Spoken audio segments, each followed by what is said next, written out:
My divine, incredible Christar family, it is with so much love and just an overflow of joy that I get to be here with Carlita today. This is a conversation that, as always, it brings me so much joy to get to dive into these conversations, that we get to shine our light together and to even just celebrate what it is to be human in this lifetime. So first, I just want to say thank you, Carlita, for being willing to come and be on this conversation with me today. For having me. I'm so happy to be here. Oh, I am so happy too. I just feel the energy already. I want to just introduce you to everyone and just share a little bit. And within that, I just want to just share from here. Carlita was born in Cleveland Heights, Ohio, and now lives in Brooklyn, New York. She created an interior design practice focused on hospitality, designing restaurants, hotels, and select residential spaces. Her work is rooted in creating environments that feel both grounded and transcendent, an approach shaped by her spiritual journey as much as her design in training. Raised between two traditions, her father a devout Pentecostal, her mother Catholic, Carlita grew up attending both churches, though religion was rarely discussed at home. The contrast left her both curious and at times skeptical. In 2007, following her father's passing, Carlita experienced a profound turning point, witnessing the arc of his life stirred in her deep inquiry and the nature of existence and her place within it. That search led her through a wide range of studies, from reading A Brief History of Time by Stephen Hawking to exploring the deeper implications of quantum physics. She became spiritual after understanding quantum physics. She needed to feel tethered to something greater, something rooted. Her heart knew she needed Christ. The first spiritual text she read was the Sermon on the Mount by Emmett Fox, which offered her a reframed understanding of Christianity, one that felt personal and expansive. Her path expanded through Buddhist study of the Three Jewels in New York, where she found transformative guidance from the Buddhist monk and became hooked on the practices and methodologies. Around the same time, she was introduced to a prayer community called Circle of Friends while supporting her grandmother after a serious car accident, which began as a search for help, became a deepening awareness of human nature.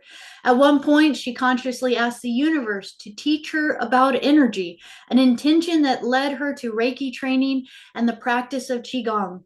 Over time, her exploration matured into daily meditation and the study of devotional rhythm. Today, Carlita integrates spiritual inquiry and creative expression. She is currently studying with Becca B in the Flame Architects and embracing immersive practices and teachings that continue to inform both her inner life, and her design work. Through space making and spiritual study alike, she remains devoted to understanding connection, energy, and the architecture of the soul. Ah, love that. Yeah, yeah, yeah. And So beautiful. It's so amazing already, just in that, to get to start to hear your path and your journey. And one of the questions I love to start with is just recognizing we're all human as we enter into this lifetime. As eternal as our soul is, each journey is so unique. It sounds like you've already shared some of the profound awakenings, but even from your emergence into this lifetime, what was that experience for you, and what started to kind of be your awakening in this lifetime?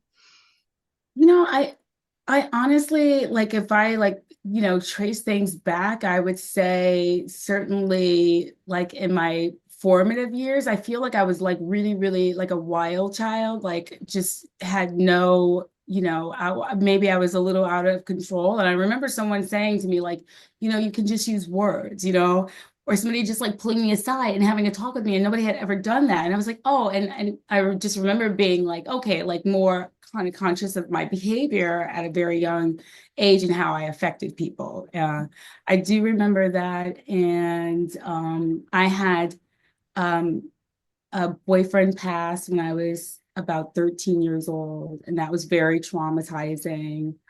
But I think that, I also had, things. I think that incident actually blocked me because I do think I became kind of aware of spirits at that time, but I was so young and I didn't have anyone to talk to about it.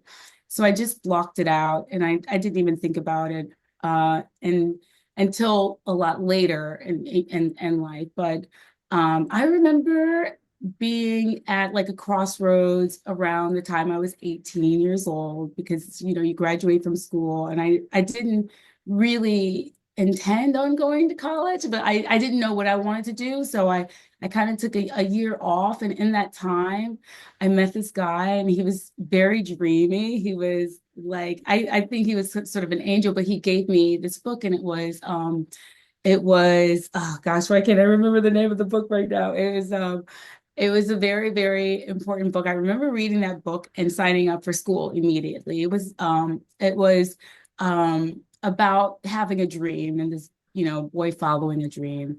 And I thought I can have a dream, like, maybe I can have a dream. And so I ended up signing up for school and like everything, a lot of things fell into place for me at that point because I didn't really know how I was going to do any of this stuff, but I knew that I could just take the steps forward and things could come into place magically. So you could say that like that influence, like that was really, that created a really strong trajectory in my life. So yeah, I think that I think spirituality has always like kind of gone hand in hand with action, like how I play it into my life. So it's been it's been interesting in that way. And that's amazing because I mean, you mentioned a couple things that I find very beautiful. It's like I love that you said I was a wild child. Yeah, yeah, Yes, I love that. yeah. And and even that moment that it feels so influential for you, where somebody took the time to actually, be one on one with you, to connect with you. And it feels like in those moments of that connection, it's in some ways maybe that wisdom came through that really nudged you into something more. Yeah, yeah, yes, for sure. It always has. Yeah. Yeah. And I know I love that. I forget the name of books all the time too. I'm like, it was so important, but Yeah, right, right. Yeah. but that it feels like even in that moment it's like spirit moved through another individual to nudge you in that direction towards kind of maybe even building that realization because you made the comment that things just work out. And Yeah. I'd be curious as you even think of that, what's kind of some of your thoughts or memories that even started to build that belief that just things are going to roll, things are going to happen, things are going to work out.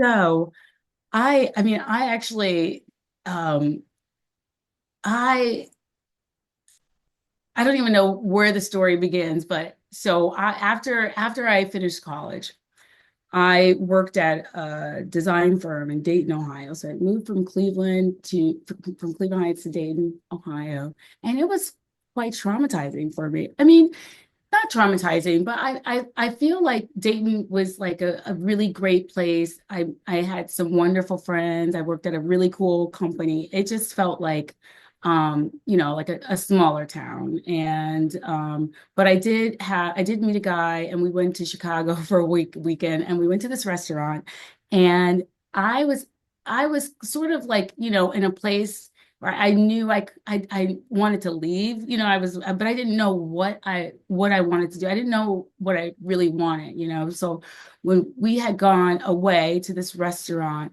it was this really cool restaurant. I was like, oh yeah, this is what I want to do. I was like, this is the kind of stuff I want to design. I remember being so like, this is it, like it had just clicked in my mind. I was like, this is exactly what I wanted to do. So I started putting my portfolio together and I interviewed at some companies in New York City. I also knew I wanted to leave, I wanted to get out of Dayton because there was not really any other place to go. If I lost my job or anything like that, I that was like the only design firm around. So I was like, I gotta get out of here. You know what I mean? I felt trapped, right? Like, um, so I had started getting ready to go to New York, and the first job interview I went to, I was all sweaty. I wore this beautiful powder blue suit. I was dressed up like, really cool. And I went in there and I sweated so bad.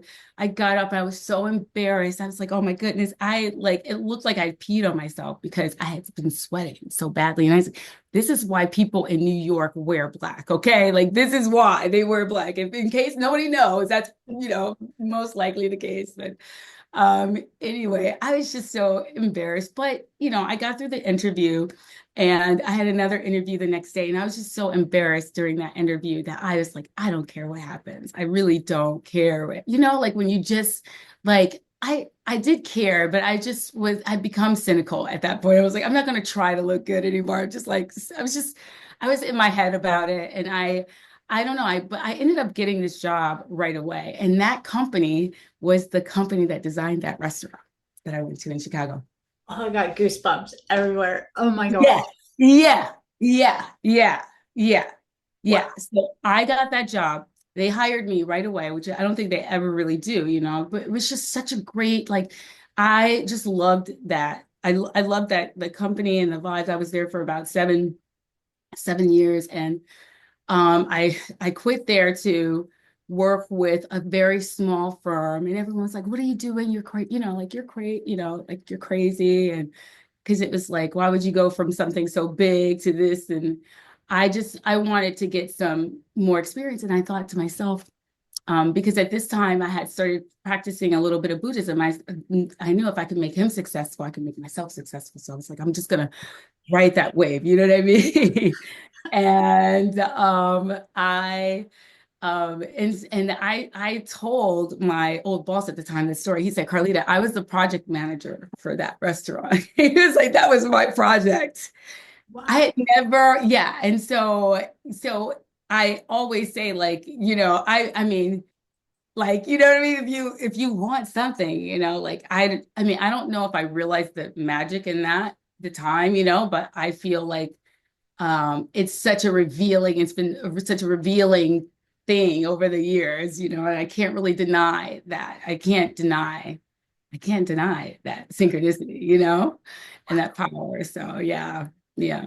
That is, I mean, first of all, yeah, like literally my whole arm just went, That's crazy, right? I had right? no idea. I had no idea. I was like, this is exactly the stuff I want to do. In, Yeah. I mean, just even in the way you share the story, I mean, it's like, I love the vulnerability and the honesty in that because we've all been there. We've all been in those moments where it's just like, I'm so like either embarrassed or like this is Yeah. nerve wracking or these moments where we're really stepping out, but I'd be curious because I mean it's like I can feel it even from the very beginning, your ability to just kind of like take these leaps of what others might think are impulse, but you're following something a lot deeper within yourself. And is that something that you would say you recognize from early on in your childhood, or that you were maybe taught at home, or something that you got imprinted in some way? Like, where did that come from for you? I think like I do remember my dad being like, you are gonna have to have your own company because you just don't like you don't like I remember having my own ideas about things and them being very different than what my like parents or like the people around me, their beliefs were. Like I remember having like a contrast, and I remember being like, you're absolutely nuts. I'm not thinking like you. You know what I mean? I really, I remember that contrast. And um I think that also the having there's something inside where I do think there's like a light that goes on when I'm ready to move. You know what I mean? And it's like, okay, it's time to go. It's like, okay, stop and go. It's like there is like something, and sometimes it's frustrating because I want to move or I feel like I need to move, but then there is like something that will say to me the time needs to be right, like, or like the time, it's like just the time. It's like you like I feel like I am waiting for a portal to open or something. I don't, not literally, but you know what I mean. I'm feeling I'm waiting for like an opening, And when I move really fast. It's like a very, very, I also, when I started my company, I had a partner and he was dishonest. And at one point, I thought like I needed him, but I recognized what I was doing. I recognized that I needed him. It was like a codependency because I was afraid to be on my own. And I worked with him for about 6 months and we only got one project together. And when he was like, mismanaging the funds more than once, right? I was like, okay, well, it's over. And I was, pretty heartbroken. I remember being super, super upset. But in that week, I got 5 projects on my own. Wow. I told the people, I said, I'm not working with him. So I think if if you want to think of me for future projects, please think of me again, but they were like, oh, actually, that's great. Like but I still recognized that person as a teacher. You know what I mean? Like I feel like I still got something out of the relationship, even though it wasn't like it didn't turn out the way, I wanted it to, because he helped me, I didn't, he still helped me no matter what, right? Like to get to that point. Yeah. Yeah, and that's also, just really affirming too, is even just getting that feedback from, the creation field around you, that when you made the choice or when you recognized the partnership wasn't working, it sounds like you didn't hang on to it a lot longer than you needed to. It feels like you made the decision pretty quick that it was Oh time. yeah, right away. Because it was a word thing, it's like when you don't have a person's word, it was like almost as if they didn't exist anymore. Do you know what I'm saying? Like what are because that's all we are. We are who, what we say, what we do, how we present ourselves. And so if you don't have a word, if you can't trust the words that people are saying, it's like literally like there's nothing for me to grasp onto there. So it was really easy. Yeah, it was easy. But Yeah. it was hurtful. So, but it was, I had to grow up so, too. So it's a big big lesson for me. Oh, boy, do I think all of us could raise our hand and go like, "Oh, I've had a few lessons in my Oh life." yeah, yeah, exactly. And they keep coming, you know what I mean? Like they're the good ones. They're the good ones. Sometimes we marry them, sometimes there are siblings or parents. We get lessons all over the place, right? So I love this because I know you're mentioning your own practice, and you had talked about how you first got that job in New York, that with the major firm, that was that synchronicity, and then you decided to go into a smaller firm.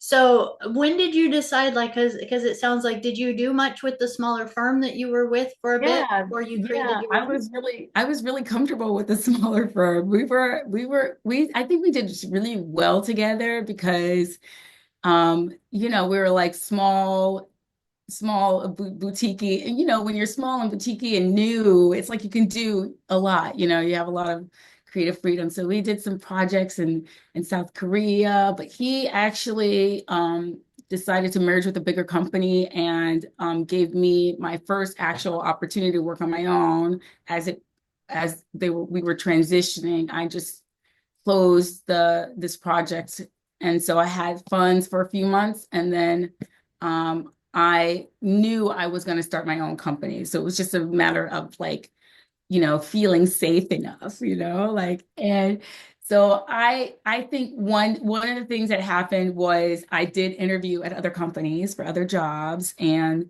I got an offer with a company, but it just felt very sketchy. And I thought that in a lot of these corporate, not corporate, not super corporate, but in a lot of design firms, I feel like the designers are pit against each other. And I really was looking for a healthy environment that didn't feel like I was competing with, like I've been in the industry for 20 years. I don't want to feel like I'm competing with a 20-year-old. Do you know what I mean? Like who just got out of college. I'm like, I don't want to be like, I just, as much as I love collaboration, I just feel like there's healthy collaboration and then there's just like nonsense. You know what I mean? Like I just, I didn't want to, I knew I didn't want to do that. And but I did have lunch with a friend who was a yogi, and she was like, well, write down what you want, write it down. And it was great because, sometimes we do the practices and things like that,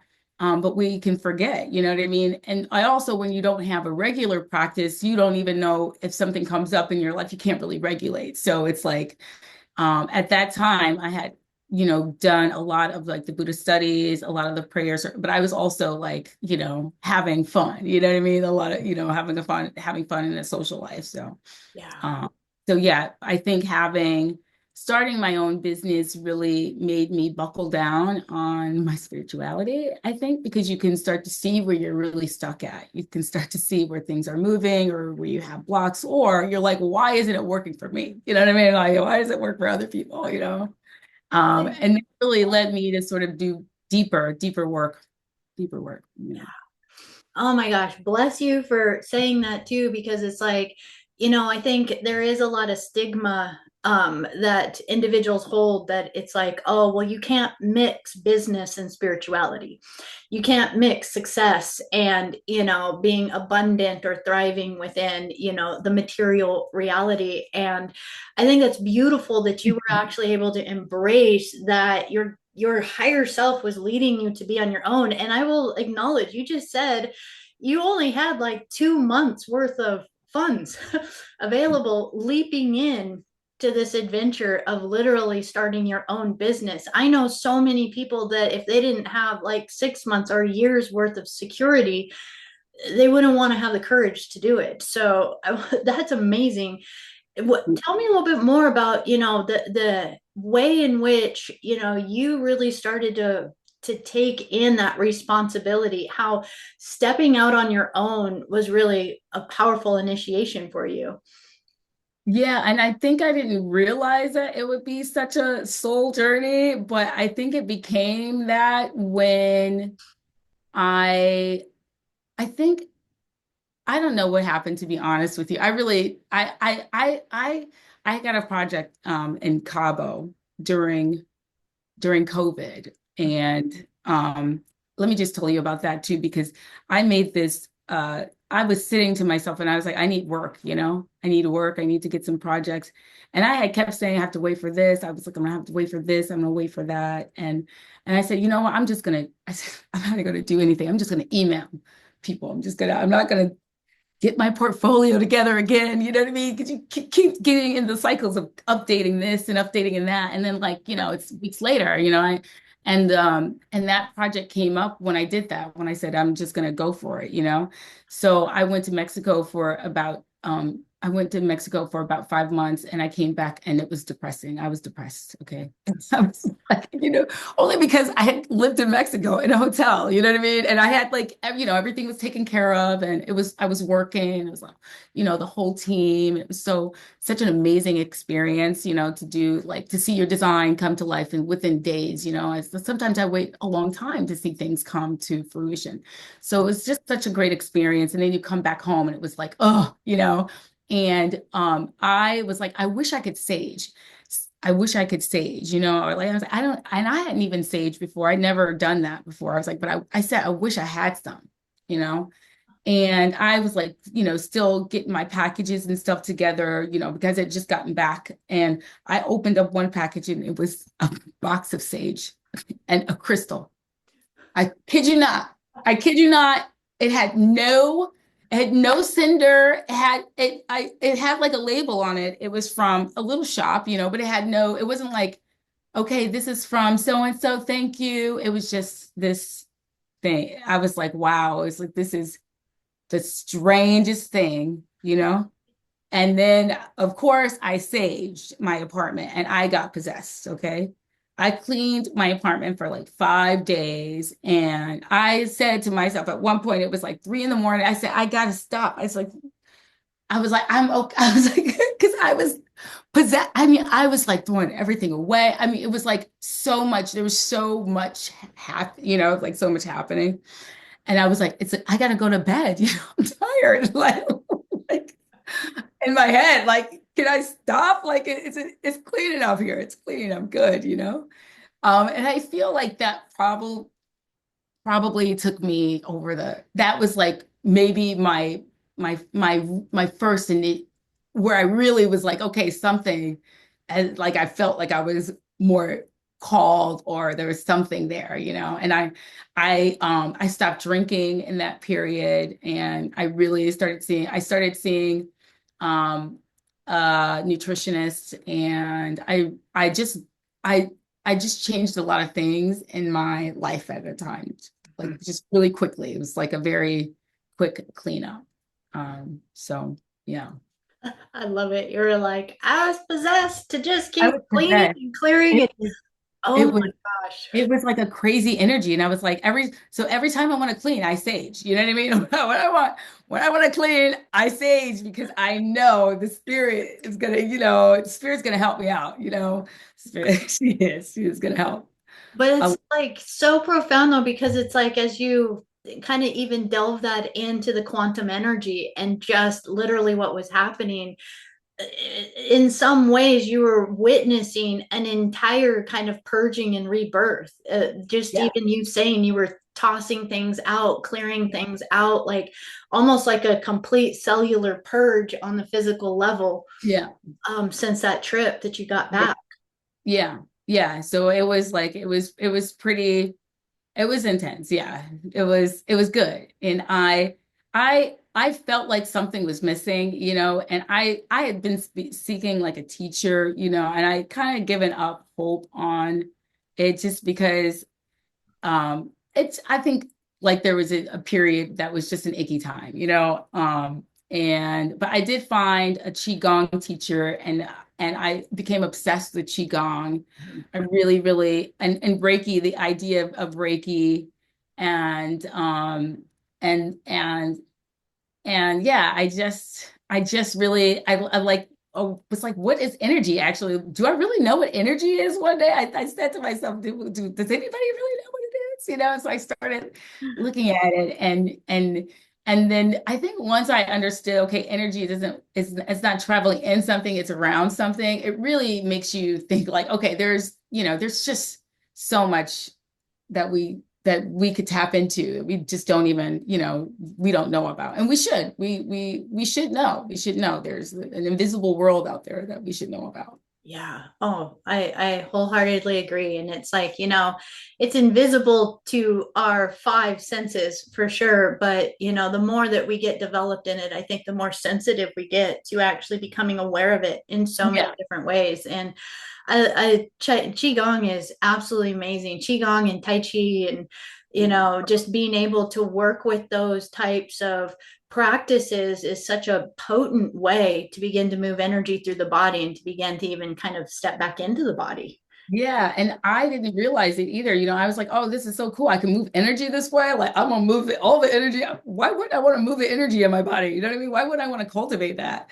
And I find it fascinating, because it makes you want to learn more about your body as well. Mhm. As the more I do the work, the more I feel the benefits of it. I see like how divine I feel. I feel so good, and it's like I just, like I love myself so much. And it really supports the meditation practices. So it's like I was really lucky to find, a teacher who could also blend the qigong with the more physio the more theory part of it, like not just like the movements, but the way why the movements, what the movements do, and how they, like even correlate with the time of day, and like, things that are, and the rhythms, and in nature. So it's really nice to have that as well. Yeah. No, and I completely agree, because it's like, it's, of course, it's like, it helps to know why. And part of it is also recognizing that the mental body begins to actually start to work with the spirit Yeah, body and, right, the different layers of our aura, when we don't just get told just do this. And, right. I can imagine you're not the type of person that just does something because you're told to do it.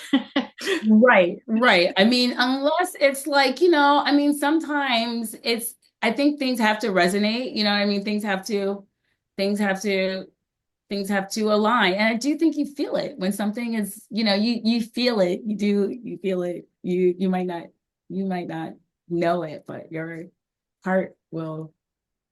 say yes. Absolutely. Yes or no. Yes or no, for sure.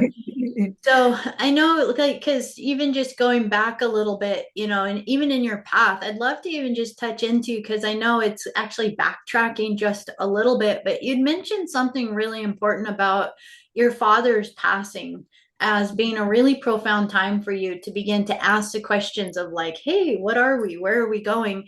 And I want to tie that in because you'd also said something very just impactful about being, younger, I think 13, and having a loved one pass at that time, having a boyfriend pass at that time, and realizing that there was something that kind of shut you down because of the sensitivity. And I can absolutely contest to that. I mean, it's just even hearing how sensitive you are to feeling the nudges from your guides.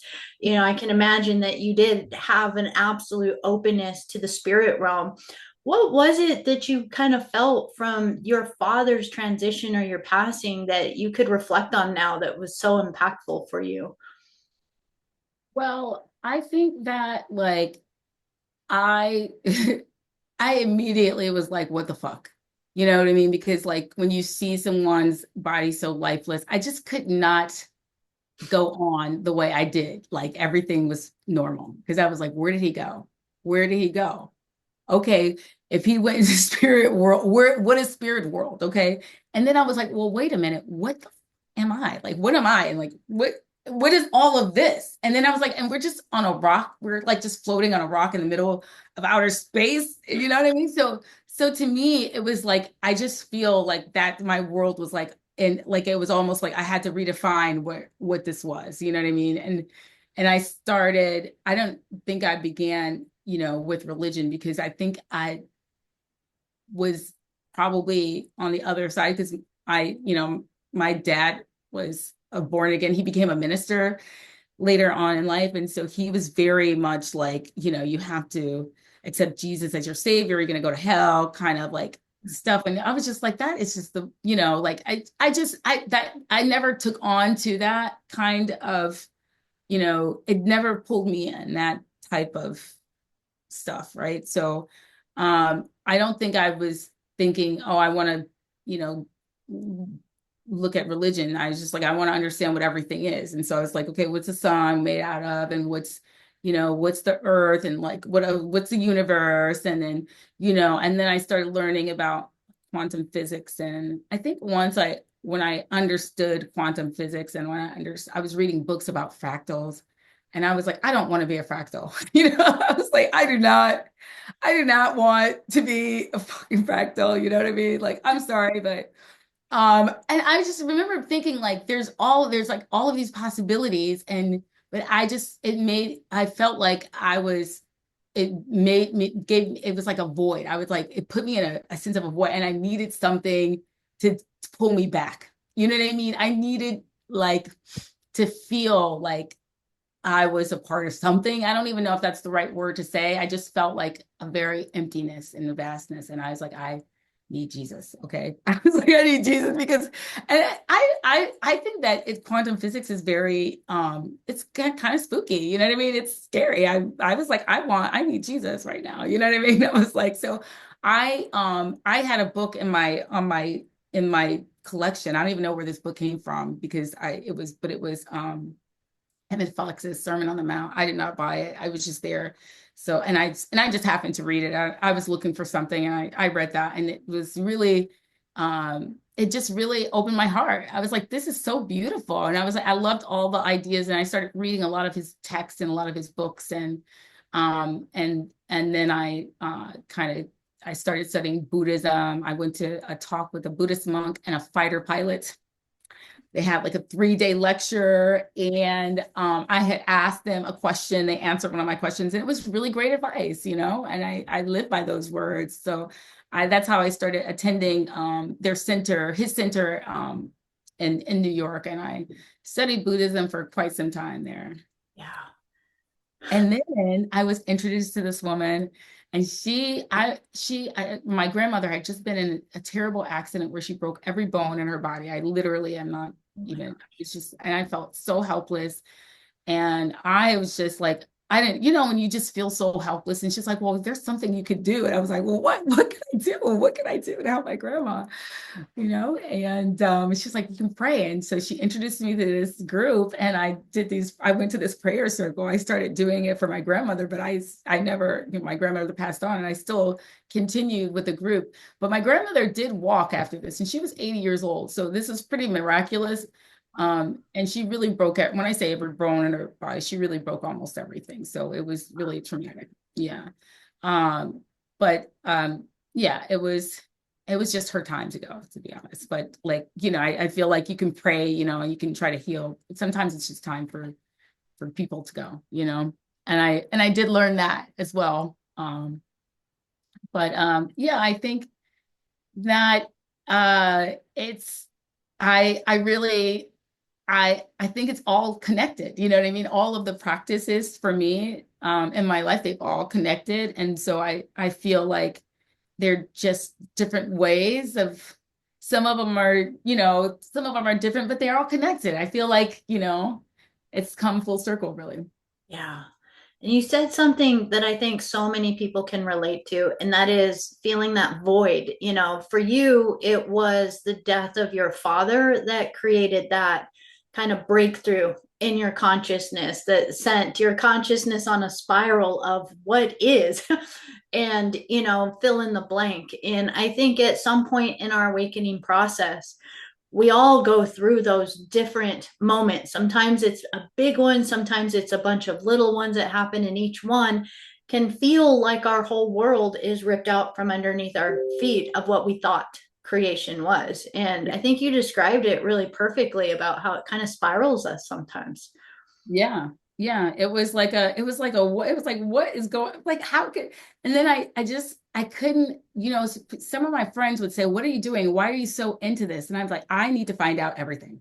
I need to find out all the fucking answers. I didn't like, I have, never, I've never, that feeling has never ceased. You know what I mean? For my quest for understanding, I mean, my thirst is still there for greater understanding and greater connection. I feel like it's evolved, you know what I mean, but it's still there, my yearning for that. Yeah.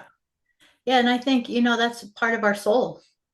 Our soul yearns to be closer to truly the creation.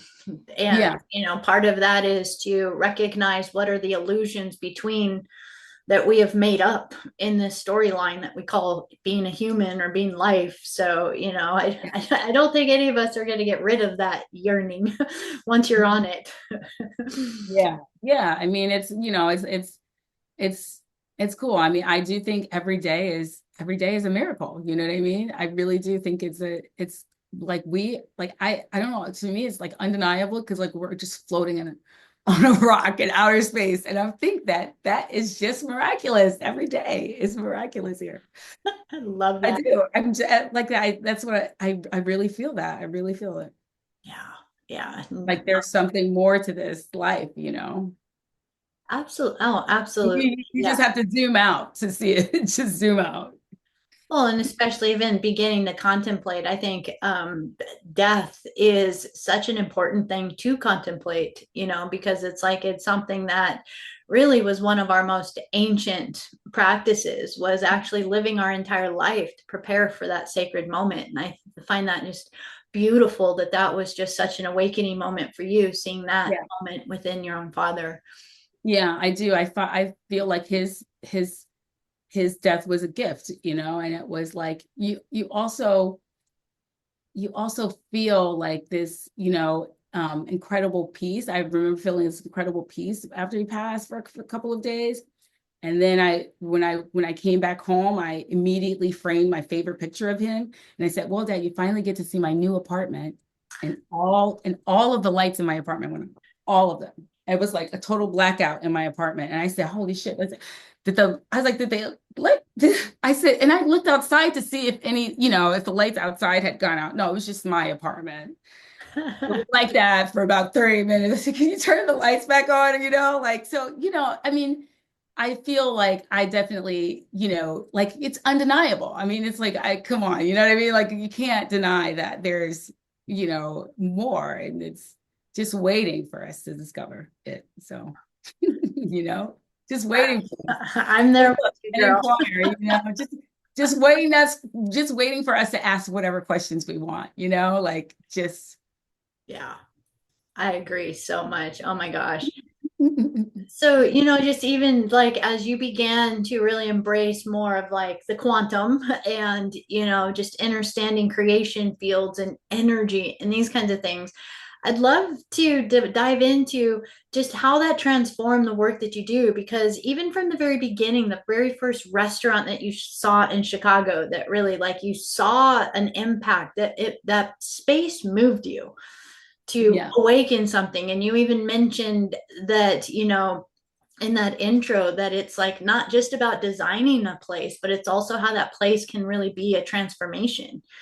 Yeah. And, I'd be curious, even just in your style of design and what goes on in your soul and your spirit when you're working on a place, as far as what that magic is you bring to It's that. like I have to hear a sound, you know what I mean? I'm looking for a sound. And so when I'm designing, I'm listening for the for when it to be like very like when it sings to me. And I don't know how else to describe it, but it's like, you're working and it's like you can be doing something and you're like, oh, it's not quite right, or it might, when it's right, when something is good, and when you can just tweak it to make it sing. It's very, very satisfying. So yeah, I really like I like being a designer because I can get into a flow state, but I also like, I'm also doing very like budgets and things like that, and doing a lot of management and a lot of correspondence between people. So it gets to be a little overwhelming, but I always feel like my clients really love working. I think my clients like it because I feel like I can listen. I listen, and I also feel like I can easily solve problems because, you know, we all have, when you have the best interests of everyone in mind, it just helps everything. So it's really nice. Like it makes working a lot easier. I'm going to tell you, when I started meditating every day is when I noticed that life got a lot easier. I was just like, oh, I was like, I'm definitely gonna meditate every day from now on, because why wouldn't I? Like, I feel like this today was great. You know what I mean? And every day has been great, since I started doing that every day. So Um, but So yeah, perfect. I love that. Yeah, there is, and sometimes it's like whether it's meditation, whether it's your practice of beginning to connect into your higher self, or that surrender, to allowing yourself to be in the flow state, and I think the flow state for you, I feel like whether or not you understood what it was pretty natural for you from a younger age to feel, like you said earlier, that it was about feeling or being aware of when that right timing is. And you made kind of a slight metaphor reference early on about being in the right position for a wave that is coming through. And I think that's such a perfect way to say it, is that, I think our ego a lot of times at different times in our life gets in the way of like, oh, I need to do this or I need to do that. But you are just perfectly articulating what it means to be able to, like, in a way, be in the state of creativity, be in the state of what you love, and don't worry so much about when that timing is. Because if you just get in the state of not worrying about it, but being more interested in the sound or interested in your flow state, yeah. everything just works. Yeah. Yeah. And I ask, like, sometimes if I have like a design challenge, I ask the design guys, I'm like, come on, help me out now. You know what I mean? And I feel like it's like a fun game. You know what I mean? Like, let's see what comes. Because I do feel like, my best ideas are coming from the ether somewhere. You know what I mean? And so I really want to align myself to the highest possible energies to get that, to receive it. It's funny because, like some days, like even I feel like it gives you more tools in your toolbox, or it's like it's so good. It's so delicious. Everybody should do it every day. Like it really Yes. should. I could not live without my peeps. There's Yeah, no right. way I could come up with all of the things without Right. my peeps, man. Yeah, for Yeah. sure.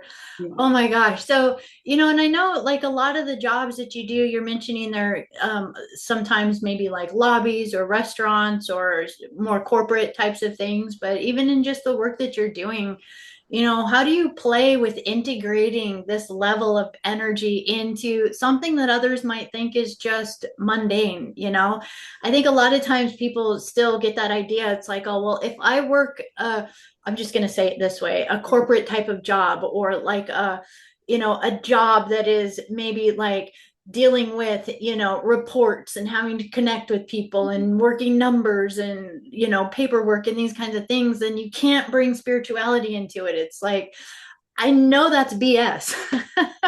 Oh, I think the spirituality in it is in the space in between all of it, right? It's like the little mundane interactions that you have with the FedEx carrier, you know what I mean? It's like just the little things that you say and do, like it's the people part of it, you know what I mean? It's like I I think that the what I liked the process of, but I also love the like that interaction and the peace that you can bring to it just by being there, like sometimes people get so carried away in the process, or just like being, sometimes people just want to be mad or upset or frustrated with something.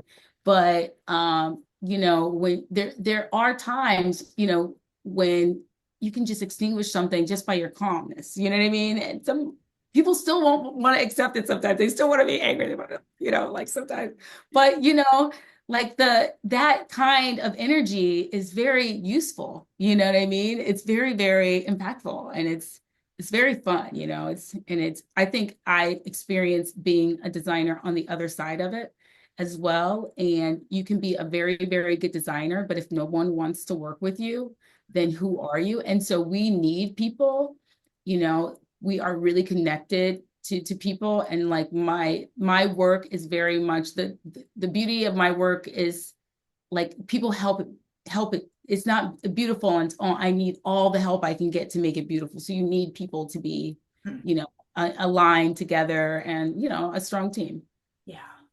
Yeah. Yeah, and I can feel that in all the word choices that you're choosing is, the communication, the listening, making sure everybody has a voice in a project and feeling that participation within there. I think is just such a great thing that we could quantify to absolutely anything within the creation fields of like, how do you be a community? How do you Yeah. be a co-creator? It's not just one person's world, but how do we share this beautiful earth, like you're saying? And I think you're being such a great example of that. Yeah, and another way that is really good, like sometimes if I've had, like in the past when I've had demanding bosses, like I did this, I was studying Buddhism at the time, and I started following this woman. She had the best meditations. I love her meditations, and she had this one, it was a child meditation. Now I did this meditation on my boss, and when I got to work that day, she came and she was like, Carlita, and I was like, oh my God.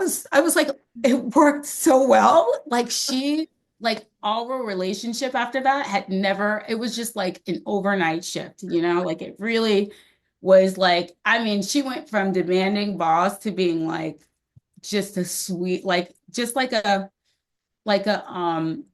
puppy or something, like really, really sweet and really, like it was just fun and furry and cute and just and loving. And it was like that. And I think that like um when you try to recognize, somebody can really recognize when your true intentions, and I think one of the challenges with that meditation was to be genuine, you know what I mean? With this is a real baby, you know what I mean? This is like, really connect with the baby, really see what the baby needs.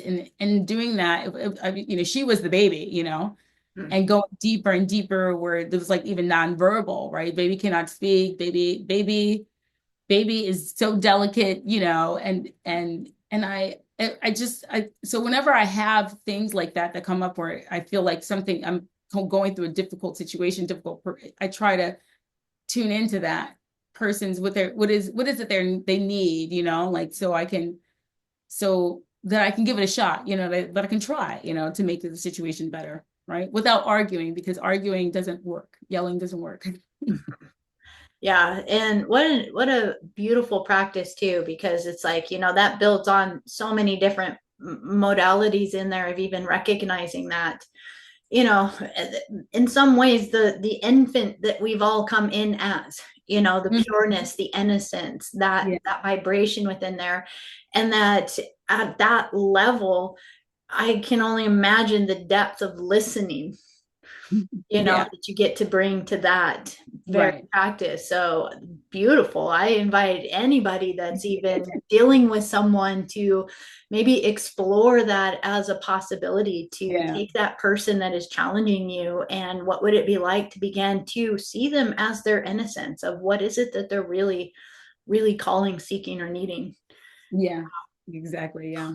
I Yeah. love it like a puppy. I love it like it was like a puppy. It's like a little, like just so sweet and just, really great. Yeah. So Yeah.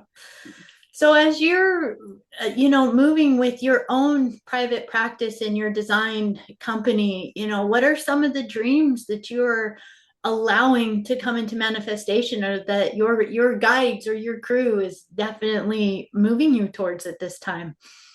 well, it's so funny because I am like, okay, so my latest project, I feel like I love this project and it's like never ending, and I'm okay with this never ending, even though it's like it's already done, but there's little parts that keep opening. And guess what it is? A What is Japanese restaurant.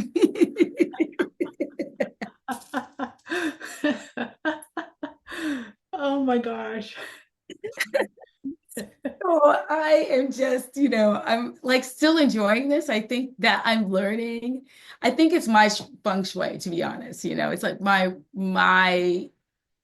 introduction into this, my initiation into feng shui. But um I don't I think that it's like I feel like I'm so in the beginning of what I really want to be doing. So I feel like it's just more of this, more of this. I'm really enjoying, like, I'm enjoying where I am right now. And it's hard to say if I want to grow because I feel like at a crossroads with being a designer and being a business owner, like it's not, it's like, you have to find that it's hard to do both, So I really want to be close to the design. And I feel like, um, yeah, I'm trying to build a team around that, still being close to that. So um, we'll see what happens. I had other employees before, and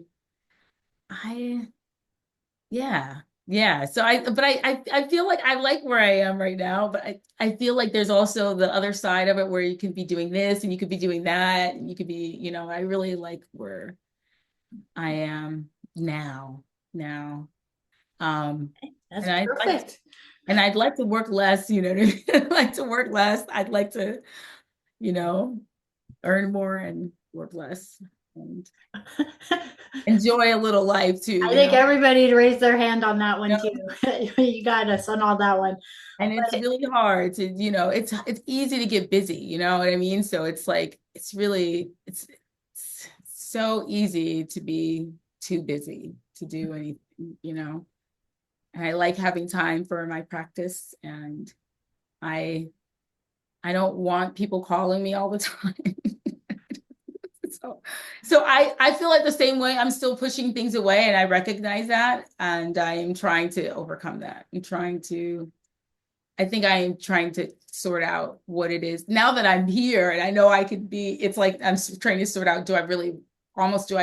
What do I really want from this? Because I don't want to be. I don't want to just have a company for the sake of having a company. yeah, and that's important to be able to recognize and even get to feel it out, think it out, process it out, because you're very clearly resonating with the design aspect, the ability to be in that zone and to be in connection with your guides and to play and to create. And I don't know anybody that would argue with you on the idea of having to manage employees or growing bigger, because the bigger you grow, sometimes in those kinds of fields, the more you move into the administration versus the creativity aspect. And so this will be fun to observe as your guides move you, as you keep Yeah, tossing it up and keep saying, yeah, show me yeah, what they bring forward, because I think that is our next kind of challenge. And challenge not in as a negative of like, oh, this is challenging, but challenges in kind of like a game that we get to play of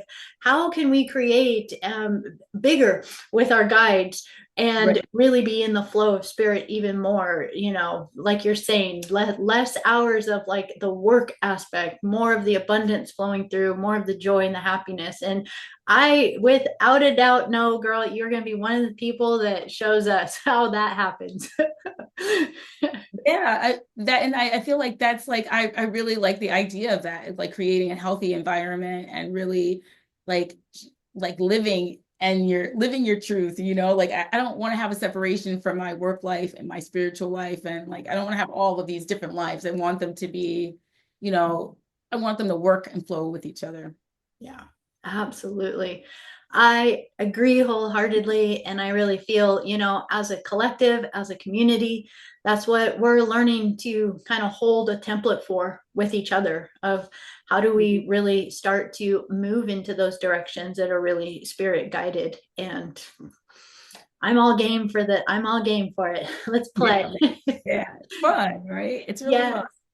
It's like it's nice to be able to almost design your own life, right? Like you think about like the things that you do and the things that we want and how, I think of a designer, like, but I also think I'm designing my life. So Well, Carlita, this has been so amazing. I would love to ask if there was like a wisdom that you wanted to share or something that you would want to pass on to those that are watching. What would you want to share as a message? I would say to really try to tune into your heart as much as you want. I mean, not as much as you want, as much as you can. Tune into your heart as much as you possibly can. And just always tap into that when you feel like you're at a crossroads with something, because your heart will tell you the way. It'll be your compass, it'll be your guide. And you can't go wrong. It's like, when they say, like when people have heart, you know what I mean? It's like when you brave heart, you have to be that for ourselves. So yeah. Oh, absolutely. I love that. Thank you. And if people wanted to reach out to you, I know it sounds like you do designs all over the place, wherever they pay you to go. But if somebody wanted to maybe reach out to you, despite the fact that you said I get too many phone calls sometimes, but if somebody wanted to find out more about you or reach out to you or just even connect with you, do you have like a website or something? Yeah, you can connect to me. I have a website. My website is carlitaalexander.com. And yeah, I have an email on there that you can just click on and it'll send me an email and we can connect. I'd love to hear from people, I guess. I mean, I'm always interested. I just want to have time to get back to people, and I feel like, you want to manage I want to be able to manage people's expectations. And I don't want to have a company and not be able to respond to everyone. You know what I mean? It would just I feel bad. And so I'm small and I recognize my capacity. So Absolutely. Absolutely. Again, I think you're speaking the words that so many of us feel. And it's, if we bring it back to the heart is such an incredible thing. Carlita, thank you so much for sharing your wisdom, your story, your joy, your laughter. Girl, I just want to reach out and hug you. I just like love you so much. oh, I love you too. You've been so great. I love having you as a teacher, and it's so enlightening. And I feel like it's encouraging. I feel like I'm just really happy about where I'm at right now, and I owe a lot of that to you. So thank you so much for being such a light, divine force of nature, creation. Thank you so much. Thank you. Well, let's keep creating Thank together. And I you. just want to reach that thought out to everybody watching. Let's be the magic that we came to be. I really hope you are as inspired as I am by Carlita's story to really what it is to live a life that you can just say, man, I love where I am right now. It is absolutely possible. And not only that, it's our divine right. So, with so much love, thank you for watching. And Carlita, again, thank you for sharing this conversation with me today. Thank you so much for having me.